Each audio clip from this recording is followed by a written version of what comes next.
Welcome to our channel.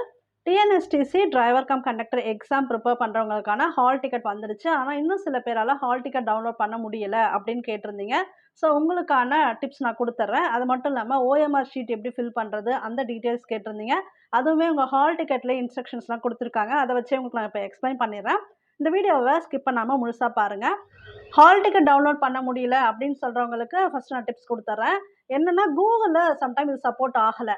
இந்த வெப்சைட்குள்ளே போகுது, அந்த பேஜுக்குள்ளே போனீங்கன்னா சுற்றிக்கிட்டே இருக்குது, உங்களுக்கு ஓப்பன் ஆகலை. நீங்கள் என்ன பண்ணுங்கள், ஓப்ரா இல்லை வேறு ஏதாவது ப்ரௌசர் யூஸ் பண்ணிக்காங்க. மைக்ரோசாஃப்ட் எட்ஜ் இந்த மாதிரி வேறு ப்ரௌசருக்குள்ளே ஓப்பன் பண்ணிங்கன்னா கண்டிப்பாக உங்களுக்கு ஹால் டிக்கெட் ஓப்பன் ஆகும். இமீடியட்டாகவே நீங்கள் வந்து டவுன்லோட் பண்ணிக்கலாம். உங்களுக்கு வந்து அப்படி செய்ய தெரியலை அப்படின்னா நீங்கள் பக்கத்தில் இருக்கக்கூடிய இ சேவை மையத்துக்கு போயிடுங்க. அவங்க கண்டிப்பாக உங்களுக்கு டவுன்லோட் பண்ணி பிரிண்ட் எடுத்து கொடுத்துருவாங்க. நீங்கள் ஹால் டிக்கெட் டவுன்லோட் பண்ணலாம். உங்களோட அப்ளிகேஷன் நம்பர் வேணும், உங்களோட டேட் ஆஃப் பர்த் கரெக்டாக போடணும், அங்கே என்ன கேப்ச்சா வருதோ அதை கரெக்டாக என்ட்ரு பண்ணிங்கன்னா ஹால் டிக்கெட் டவுன்லோட் பண்ணிக்கலாம். முதல்ல ஹால் டிக்கெட்டில் என்ன இன்ஸ்ட்ரக்ஷன்ஸ் கொடுத்துருக்காங்க அப்படின்னு ஷார்ட்டாக பார்த்துட்டு ஓஎம்ஆர் ஷீட் எப்படி ஃபில் பண்ணுறது அப்படிங்கிற டிப்ஸையும் நான் சொல்லிடுறேன். தேர்வு தேதி 27/7/2025, அதாவது வரும் ஞாயிற்றுக்கிழமை உங்களுக்கு வந்து தேர்வு தேதி.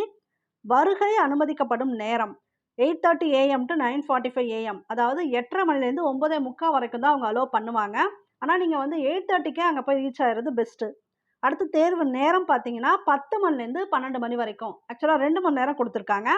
பொது தமிழ் 50 மதிப்பெண்கள், பொது அறிவு மற்றும் ஓட்டுநர் நடத்துனர் திறனறிதல் 50 மதிப்பெண்கள். டோட்டலாக உங்களுக்கு 100 மார்க்குக்கு இந்த தேர்வு நடத்தப்படும்.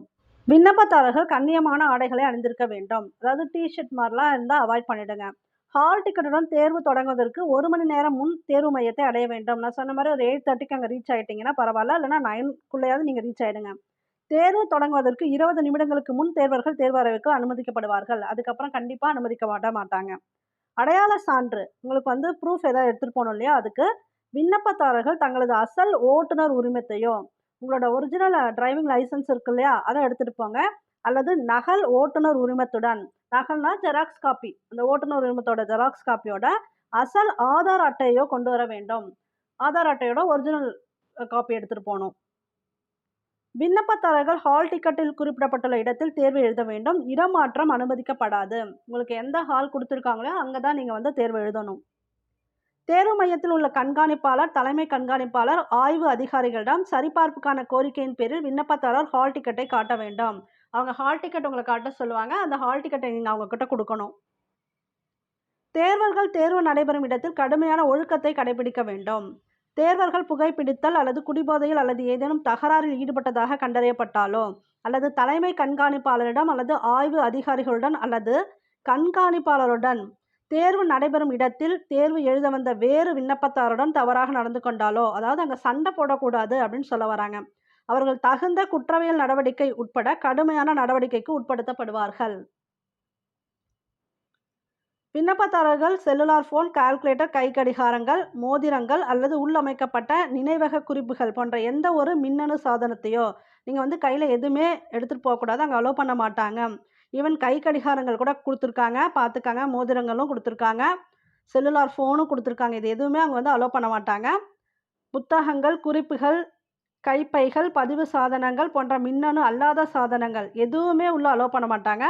தனித்துண்டு, ஒரு பகுதி, இந்த ஏதாவது எழுதி வச்சிருக்கிறது பேப்பரில், அதெல்லாம் கூட அனுமதிக்க மாட்டாங்க. அறைக்கு கொண்டு வர அனுமதிக்கப்பட மாட்டார்கள். மேலும் அனுமதிக்கப்பட்ட எழுத்து பொருட்களை, அதாவது பேனா மட்டும்தான் நீங்கள் எடுத்துகிட்டு போகணும். அது கீழே இன்ஸ்ட்ரக்ஷன் கொடுத்துருக்காங்க, அதை பார்த்துக்கங்க.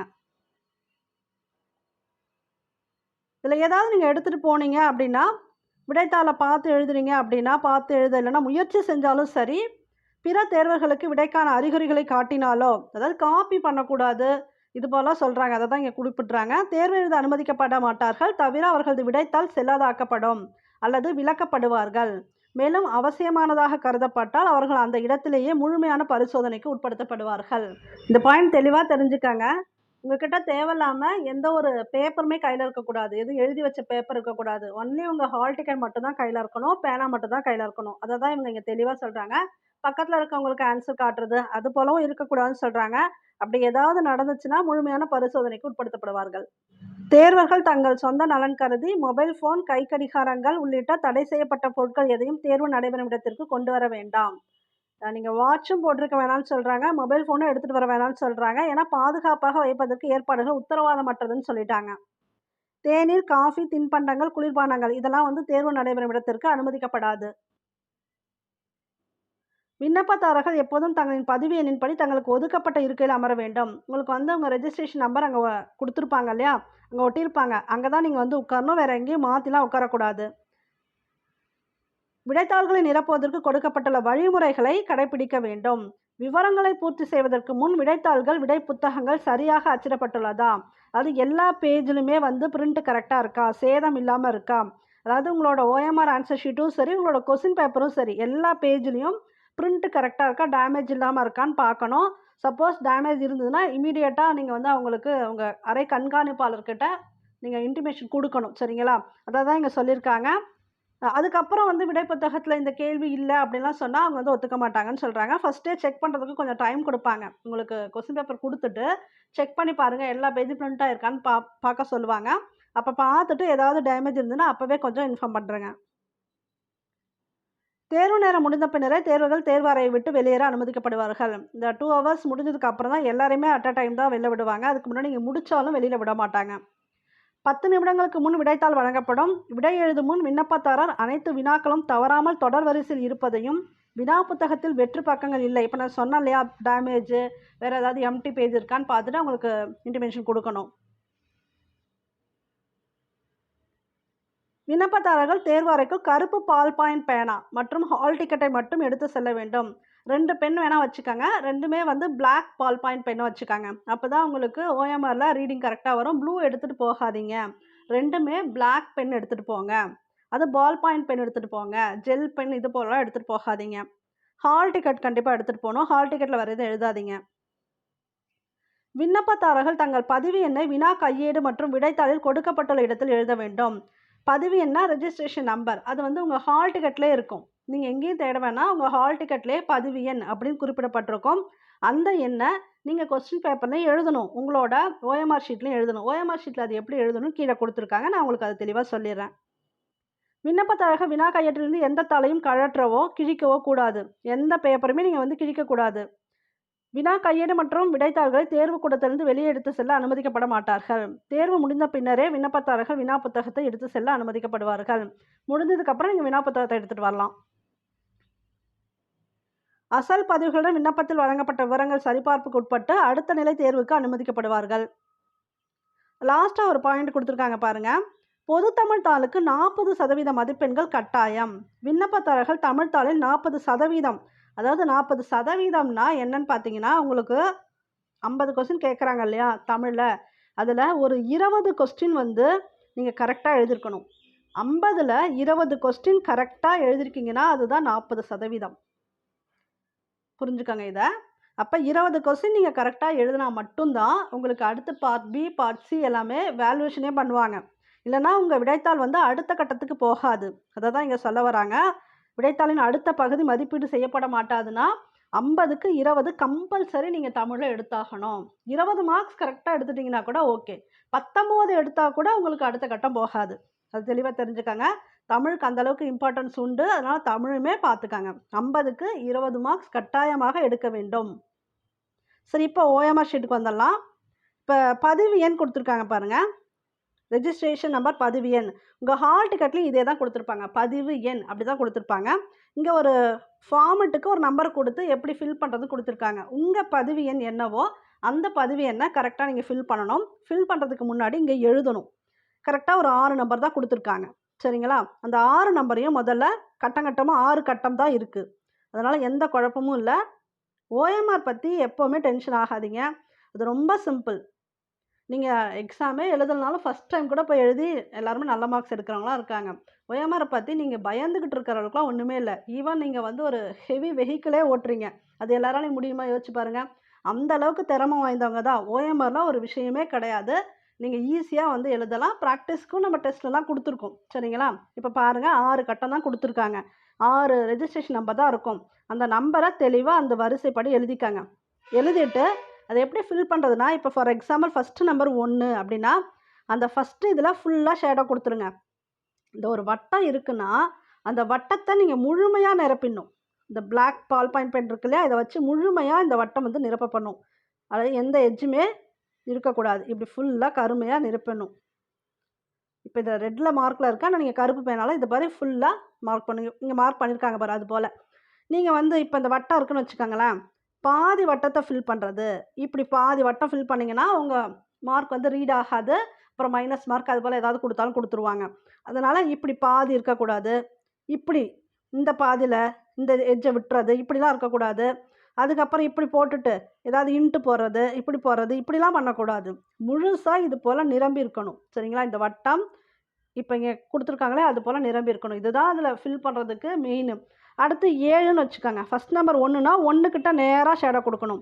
இப்போ 7னா 7 எங்கே இருக்குன்னு எண்ணுங்க. இங்கே இருக்குது 7. அப்போ 7 கிட்ட ஷேடோ கொடுத்துருக்காங்க. அடுத்து 1, 1னா இங்கே.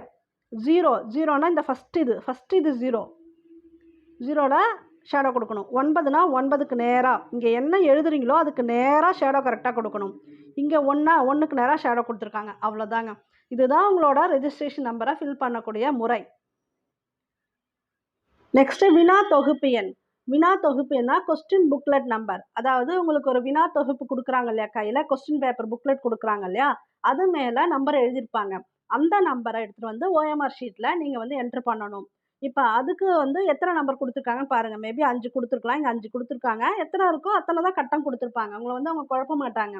அதனால் அங்கே எத்தனை நம்பர் கொடுத்துருக்காங்களோ அதையும் அதே போல் வரிசையாக முதல்ல எழுதிடுங்க. இந்த கட்டத்தில் எழுதிட்டு அதுக்கு நேராக இந்த ரவுண்டில் ஷேடோ பண்ணுங்கள். இப்போ 4க்கு நேராக ஷேடோ பண்ணணும்.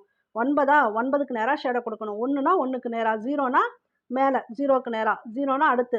ஸோ அந்த ஆர்டரில் வரிசையாக நீங்கள் வந்து ஷேடோ பண்ணணும். இப்போ இந்த ஒரே இதில் 2 ஷேடோலாம் வரக்கூடாது. அதுக்குரிய 1னா 1க்குரிய ஷேடோ மட்டும் தான் அந்த இடத்துல இருக்கணும். அதுதான் இங்கே தப்பாகாமல் பார்த்துக்கணும். சரிங்களா? மற்றபடி ஈஸி தான்.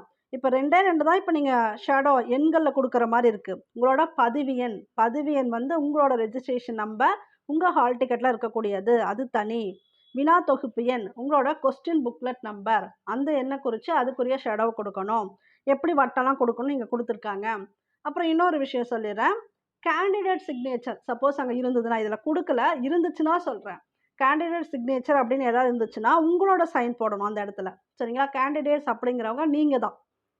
எக்ஸாம் எழுதுறீங்க இல்லையா, அவங்க தான் கேண்டிடேட். இன்விஜிலேட்டர் சிக்னேச்சர் அப்படின்னு இருந்துச்சுன்னா, இன்விஜிலேட்டர் உங்களோட அறை கண்காணிப்பாளர், உங்கள் எக்ஸாமை வந்து மானிட்டர் பண்ணுறாங்க இல்லையா உங்கள் ஹாலில், எக்ஸாம் ஹாலில், அவங்க தான் இன்விஜிலேட்டர்னு வந்திருக்கும். அது வந்து அவங்க சைன் போடக்கூடிய இடம். ஒருவேளை உங்கள் மார்க் ஷீட்டில், ஆன்சர் ஷீட்டில் கொடுத்துருந்தாங்கன்னா அது வந்து கேட்டுட்டு கூட பண்ணிக்கோங்க. இப்போ இதில் எல்லாமே உங்களுக்கு டவுட்டாக இருக்குது, சிலது வந்து எப்படி பண்ணுறதுன்னு தெரியலனா தயக்கம் வேணாம். இன்விஜிலேட்டர்ஸ் எதுக்காக அங்கே இருக்காங்கன்னா உங்களுக்கு கைடன்ஸ் கொடுக்க தான். நீங்கள் வந்து தெரியலனா அவங்கள்ட்ட கேட்டே இந்த விஷயம் பண்ணிக்கலாம். இது எப்படி ஷேடோ பண்ணுறது, இந்த இடத்துல இந்த இதுதான் ஷேடோ பண்ணணுமா, இது கரெக்டாக தானா அப்படின்னு நீங்கள் கேட்டுட்டு பண்ணிவிடுங்க. இப்போ நீங்கள் ஷேடோ அவசரத்தில் பண்ணிவிட்டு அதுக்கப்புறம் அவங்கள்ட்ட டவுட் கேட்க வேணாம். சரிங்களா? அப்போ நீங்கள் இதை ஃபில் பண்ணும்போது ஏதாவது உங்களுக்கு சந்தேகம் இருக்குது அப்படின்னா தாராளமாக அவங்க கூப்பிட்டிங்கன்னா கிட்ட வந்து என்னன்னு கேட்பாங்க. அவங்க கிட்ட கேளுங்க. உங்கள் தயக்கத்தை நீங்கள் தீர்த்துக்கலாம், அது தவறு இல்லை. ஆனால் நீங்கள் தவறாக எழுதிட்டு அப்புறம் எக்ஸாம் ரிசல்ட் வர வரைக்கும் ஒரு டென்ஷன் இருக்கும், தப்பாக எழுதிட்டோன்னு. அதுக்கு 2 நிமிஷம் கேட்கறதுலாம் தவறு கிடையாது. அப்புறம் கொஸ்டின்ஸ் 100 கொடுத்துருப்பாங்க. அதற்குரிய விடையும் இதே போல தான். அங்கே என்ன கொடுத்துருப்பாங்க, ஏபிசிடின்னு ஆப்ஷன் கொடுத்துருப்பாங்க. இப்போ இந்த ஃபஸ்ட்டு கொஸ்டினுக்கு உங்களுக்கு ஆன்சர் ஏ அப்படின்னா ஏ மட்டும் ஷேடோ கரெக்டாக கொடுக்கணும். இந்த ஏ ஃபுல்லாக ஷேடோ இருக்க மாதிரி கொடுத்துருங்க. சரிங்களா? இது ஃபுல்லாக ஆகலை, எனக்கு கொடுக்க முடியல, பட் கொடுத்துருங்க. அடுத்து 2வது கொஸ்டின் வருது அப்படின்னா 2வது கொஸ்டினுக்கு நேராக இப்போ சி ஆன்சர்னா சி கொடுக்கணும். இது ஃபுல்லாக கொடுக்கணும். கரெக்டாக அது ஃபில் பண்ணுற மாதிரி கொடுக்கணும். சரிங்களா? அப்போ 3வது கொஸ்டினா 3வதுக்குரிய ஆன்சர், 4னா 4 அப்படி ஆர்டராக கொடுத்துட்டு வாங்க. இப்போ சப்போஸ் உங்களுக்கு வந்து சம் இருக்குது, மேக்ஸ் இடையில கொடுத்துருக்காங்கன்னு வச்சுக்கோங்க, உங்களுக்கு ஆன்சர் தெரியலை, அந்த கொஸ்டின் வந்து இப்போ 7வது கொஸ்டின் இல்லை 8வது கொஸ்டின் வச்சுப்போம். இந்த 8வது கொஸ்டின் நீங்கள் ஷேடோ பண்ணலன்னா பின்னாடி உங்களோட கொஸ்டின் புக்லெட் இருக்கு இல்லையா, அதில் வந்து ரஃப் பேஜ் ஏதாவது கொடுத்துருப்பாங்க, இங்கே நீங்கள் எழுதி பார்த்துக்கலான்னு சொல்லுவாங்க. அந்த பேஜில் 8வது கொஸ்டின் எழுதலைன்னா 8ன்னு நம்பர் நோட் பண்ணி வச்சுக்காங்க. அப்போ தான் உங்களுக்கு ஞாபகம் இருக்கும். சப்போஸ் நான் ஆர்டராக 100 கொஸ்டினும் கரெக்டாக எழுதிடுவேன், நடுவில் விட மாட்டேன்னா நீங்கள் அப்படியே எழுதிட்டு வந்துடுங்க, குழப்பமே இல்லை. ஆனால் டவுட் இருக்குது, நான் கொஞ்சம் டைம் எடுத்து லாஸ்ட்டாக கூட போடுவேன் இந்த மேக்ஸை அப்படின்னு நீங்கள் ப்ரிஃபர் பண்ணிங்க அப்படின்னா அந்த கொஸ்டின் நம்பரை வந்து கடைசியாக எழுதி வச்சுக்கணும், ரஃப் பேஜில் எழுதி வச்சுக்கணும். அடுத்து 9, 10 முடிச்சுக்கணும். அது போல் ஏதாவது டவுட் நடுவில் இருக்குது, 27வது கொஸ்டின் நடுவில் டவுட்டாக இருக்குது, அப்புறம் கொஞ்சம் டைம் எடுத்து பண்ணலான்னு யோசிக்கிறீங்கன்னா 27ன்னு கொஸ்டின் நம்பர் லாஸ்ட்டாக எழுதி வச்சுக்காங்க. அப்புறம் ஷேடோலாம் முடிச்சுட்டு அந்த 8, 27லாம் கம்ப்ளீட் பண்ணணும். அப்போ ஞாபகம் இருக்கும் எந்த கொஸ்டின் விட்டோம் அப்படிங்கிறது ஞாபகம் இருக்கும், பின்னாடி நம்ம நோட் பண்ணி வச்சுக்கிட்டா. அப்புறம் அந்த கொஸ்டினை நீங்கள் 8வது கொஸ்டின் வந்து நடுவில் அட்டன் பண்ணிட்டீங்கன்னா லாஸ்ட்டில் போயிட்டு அதை அடிச்சு விட்ருங்க. உங்களோட ரஃப் பேஜில் சொல்கிறேன். அடுத்து 27 திரும்ப நீங்கள் அட்டன் பண்ணுறீங்கன்னா 27யும் முடிச்சுட்டு லாஸ்ட்டில் போயிட்டு ஸ்ட்ரைக் அவுட் பண்ணிக்கோங்க, அடிச்சு விட்டுக்கோங்க. அப்படி பண்ணிக்கிட்டிங்கன்னா உங்களுக்கு எந்த கொஸ்டின் நீங்கள் விட்டுட்டு வந்தீங்கன்னு ஞாபகம் இருக்கும். இல்லை லாஸ்ட்டாக எழுதிக்கலாம், நடுவில் விட்டுட்டே போயிட்டீங்க, அதை நோட் பண்ணிக்கலான்னா மறந்துடுவீங்க. அதுபோல் இப்போ 100 கொஸ்டின்னா 100 கொஸ்டினுக்குமே நீங்கள் கரெக்டாக ஷேடோ பண்ணிடணும். எந்த கொஸ்டினையும் விடக்கூடாது, ஒரு கொஸ்டின் கூட விட்டு எழுதக்கூடாது. 100 கொஸ்டினுக்கும் நீங்கள் தெரியுதோ தெரியலையோ ஆன்சர் பண்ணிவிடுங்க, விடவும் கூடாது. அதுபோல் ஒரே இடத்துல 2 ஷேடோ இருக்கக்கூடாது. இப்போ ஏபிசிடின்னு இருக்குன்னா இதே 24வது கொஸ்டினுக்கு பியும் ஆன்சர் பண்ணிட்டு சி ஆன்சர் பண்ணக்கூடாது. இது ரொம்ப தவறான விஷயம், இப்படி பண்ணவே கூடாது. இப்படி ஒரே கொஸ்டினுக்கு 2 ஷேடோ இருக்கக்கூடாது, ஒரு கொஸ்டினுக்கு ஒரு ஷேடோ தான் இருக்கணும், அது போல் இருக்கணும். அதை பார்த்துக்கங்க. இது போல் 100 கேள்விக்கும் தெளிவாக எழுதிக்கலாம். ஓகே, இப்போ வந்து நீங்கள் கேட்ட எல்லா டவுட்டுக்கும் நான் கிளியரன்ஸ் கொடுத்துட்டேன். ஹால் டிக்கெட் எப்படி டெவலப் பண்ணுறதுன்னு சொல்லிட்டேன், ஓஎம்ஆர் ஷீட்டில் எப்படிலாம் ஃபில் பண்ணணும் அப்படின்னு சொல்லிட்டேன். இது தெரியலனாலும் இன்விஜிலேட்டர்ஸ்ட்டை கேட்டுட்டு அதுக்கப்புறம் கூட நீங்கள் அங்கே ஷேடோ பண்ணிக்காங்க. உங்களுக்கு டவுட் இருந்ததுன்னா தவறாக பண்ணிட்டு வந்து டென்ஷன் ஆகிட்டு இருக்க வேணாம். தெளிவாக படிங்க, பயம் இல்லை, கொஸ்டின் ரொம்ப ஈஸியாக தான் இருக்கும். 100 கொஸ்டின் வந்து நல்ல மார்க்ஸ் எடுக்கலாம். தெளிவாக போய் எக்ஸாம் எழுதுங்க, பதட்டம் இல்லாமல் எழுதுங்க, போதுமானது. நல்லா ப்ரிப்பேர் பண்ணுங்கள். All the best for your examination.